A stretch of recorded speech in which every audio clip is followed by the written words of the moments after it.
Getting back to the situation over in the Mideast. Interesting little development here. Palestine has been granted full membership in UNESCO, which is the United Nations cultural agency. And this was done even though the United States threatened to basically stop funding their share of UNESCO. And UNESCO admitted Palestine as a full member anyway, huge cheering. And the United States promptly said, we will not pay you any more money, because apparently there is a law in the United States that says the U.S. government cannot give your tax money to any organizations that are smiling at the Palestinians. It's a law. It's written into the law that nothing good can be allowed to happen to the Palestinians. And I don't know about you, but I am getting sick and tired of this laws that we have that are on the books purely to take care of Israel. Like the law that says we can't boycott Israel if we're businesses. We can as private citizens. All these other laws, the law that says we will always make sure Israel has enough oil and petroleum products even if it causes shortages in the United States of America. I think one of the reasons why so many people are standing in the streets of America right now is we're sick and tired of a government that gorges itself on our tax money, totally obsessed with other countries. Well, one other country. It's just amazing here.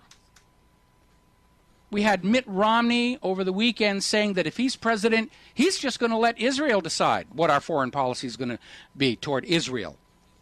He won't even have to show up to work at the Oval Office. Just whatever Israel wants, we'll just automatically put that through as U.S. government policy. $3 billion out of your pockets to Israel every year, not enough? Well, we'll make it $6 billion or $10 billion or $1 trillion.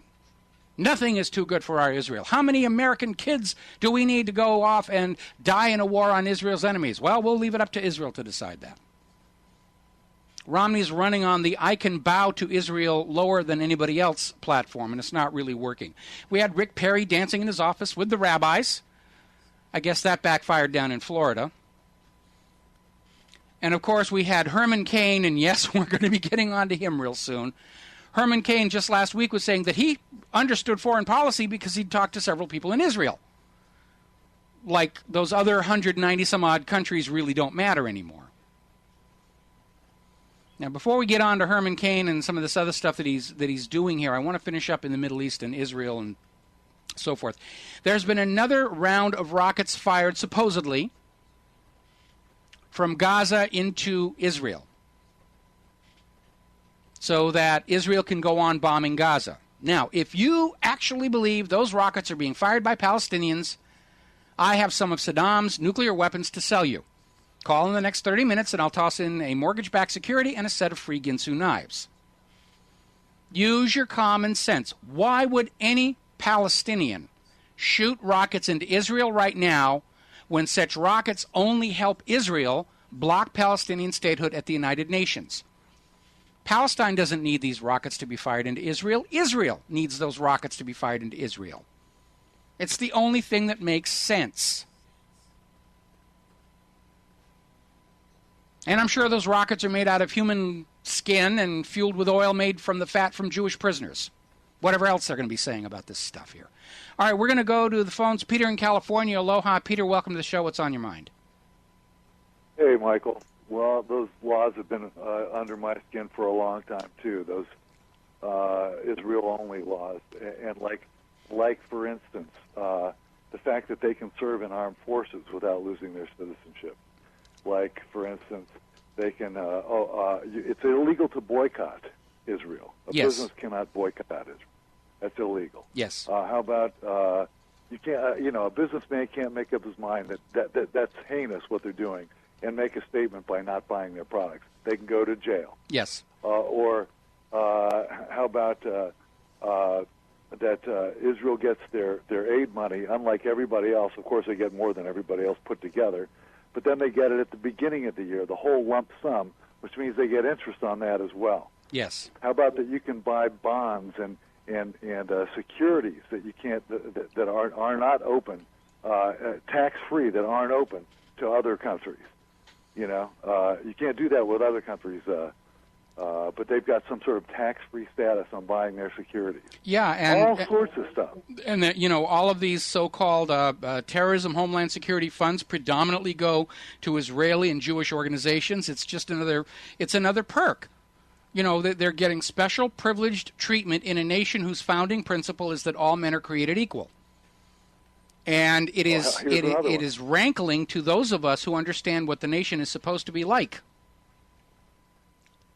How about they're allowed to take almost everybody else when we give them military aid. They have to spend it in the United States, but not Israel. They can spend their money on their own businesses, which they then, of course, their own defense businesses to get a lot of their money. So they steal our defense secrets, right? Obviously, we're riddled with Israeli spies. They steal our technology. They reverse engineer it. Then they build it over there. With using our aid money, and then they use our aid money then to purchase their own products. I mean, it's unbelievable. It really is, and you know, Israel's taking all this money they're getting from the U.S. government and all these loan guarantees, because there's the loan guarantees above the $3 billion a year, and then Congress will quietly simply forgive the loans somewhere down the road, and Israel uses that money to come to the United States and buy our best companies and ship them over to Israel. Like Intel, the chip maker, is pretty much all the way over to Israel by now. I don't know what they have left in the United States. You know, and Israel's preening and, you know, posing like, hey, we're leaders in technology. They just buy other people's stuff and ship it over there using our own money against us.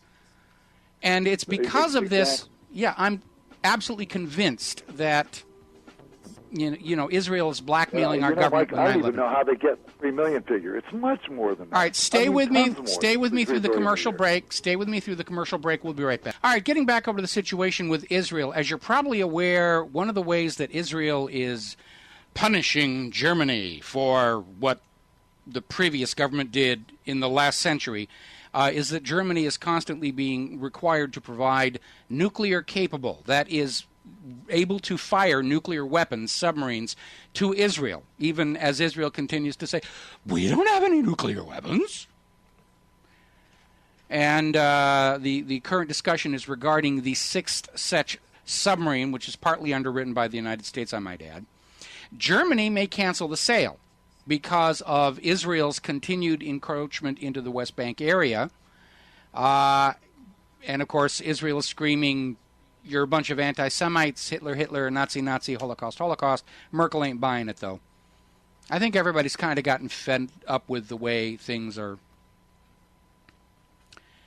have been going along for a long time. I think everybody's feeling a need for a major change of direction for the entire planet here. But not at the American media. Over at the Washington Post, Jennifer Rubin is out there editorializing that Israel should just go out and kill all the Palestinians who were just released from prison in that trade for that one Israeli soldier, Shalit. And, I know you're still there, Peter. I'll be right with you. I just want to get this thing out of the way here. What's going on there? I mean, you're hearing it all over Israel. We should kill them. We should do this. You Americans, put them on the terrorist list so they can't come into the United States of America. And what's really going on here is Israel understands these were all innocent people when they were captured and thrown in jail. They were not terrorists when they were sent to be tortured, but they're sure as heck terrorists now that they've been tortured. That's what they're afraid of. They're afraid of revenge and retaliation for what they've done. And that's why they're going around saying, we should just shoot them, get rid of the risk. Anyway, Peter, getting back to your situation here, where were we? Well, I was just, before the break, I was just saying, I don't know where people get this arbitrary 3 billion figure.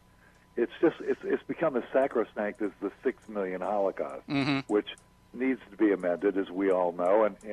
But 3 billion, it's much more than that. And to give you an example, like Elliot Abrams, one of the Sionim Israeli fifth columnists working in our government, would DX. He would by a stroke of a pen, make, say, 25 or 50 F-16s, mark them down as obsolete, and give them to Israel. Yeah, there was a lot of that going on.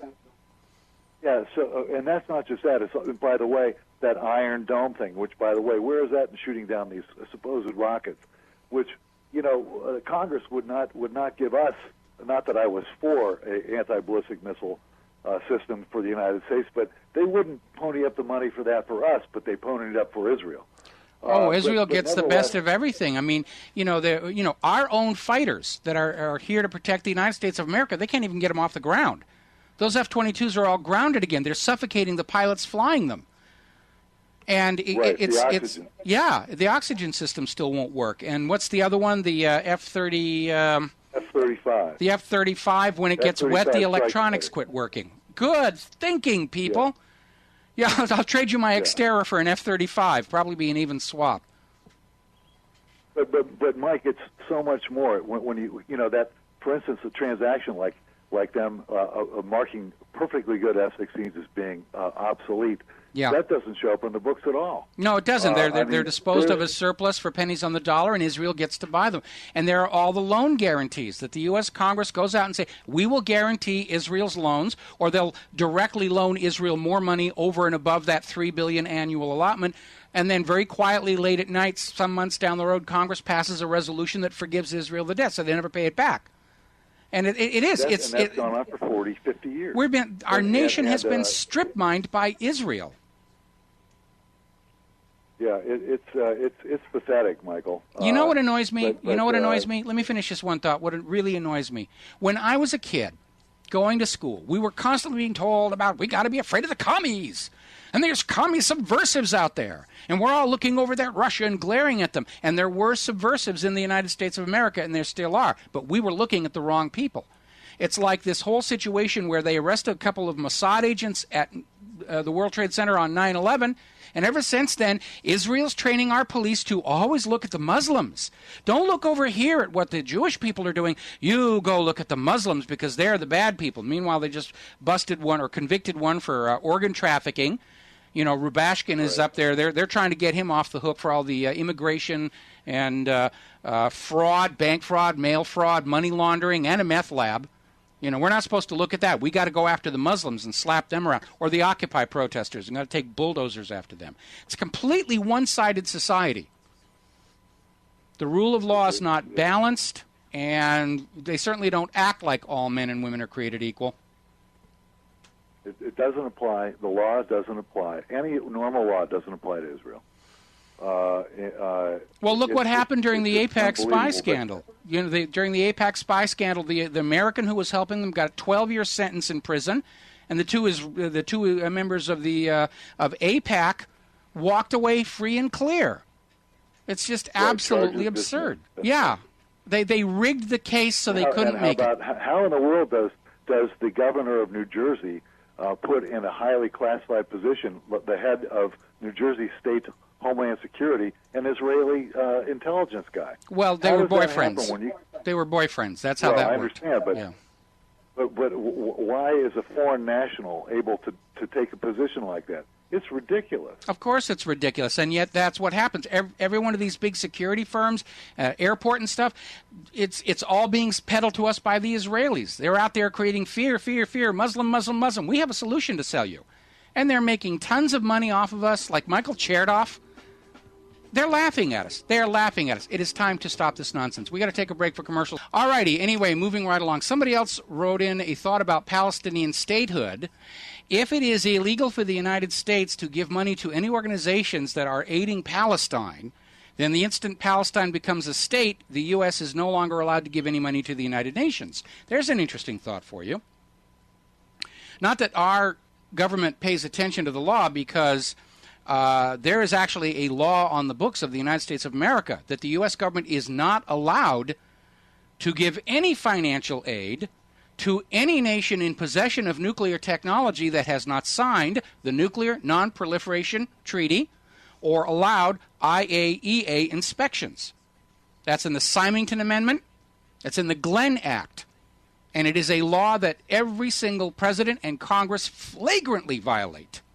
every time they sign another check for Israel. You know, they basically stand there and say, we don't know that Israel has nuclear weapons. And you hold up the pictures that Mordecai Vanunu take, and they go, ah! You know, and they, like a vampire in a searchlight or something like that here.